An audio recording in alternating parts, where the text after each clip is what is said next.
السلام علیکم ورحمۃ اللہ وبرکاتہ۔ ایک بھائی نے سوال کیا ہے کہ روزے کی حالت میں سوئے ہوئے احتلام ہو جائے تو کیا روزہ ٹوٹ جائے گا؟ اس پر رہنمائی فرمائیں۔ ماشاءاللہ بڑا اچھا بھائی نے سوال کیا ہے۔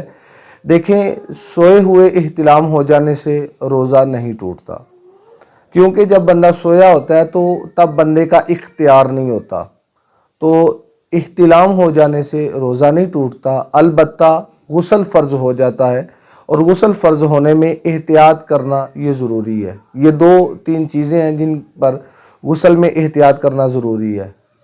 غسل میں پہلے نمبر پر تو یہ ہے کہ جب آپ غسل کریں تو کلی کریں، غرارہ نہ کریں۔ جب ہم رمضان کے علاوہ، روزے کے علاوہ غسل کرتے ہیں تو حکم ہے کہ غرارہ کرنے کا، اچھی طرح کلی کرنے کا۔ تو جب آپ روزے کی حالت میں ہوں تو بالکل نارمل حالت میں کلی کریں، اور زیادہ ناک میں پانی بھی نہیں چڑھانا، نارمل سا ناک میں پانی چڑھائیں جس سے جو فرض ہے وہ پورا ہو جائے۔ کلی کرنا اور ناک میں پانی چڑھانا، یہ دونوں جو ہے یہ غسل کے فرائض میں سے بھی ہیں، اور پھر سارے بدن پر پانی بہانا یہ بھی غسل کے فرض میں سے بھی ہے۔ تو احتلام ہو جانے کی وجہ سے روزہ نہیں ٹوٹتا۔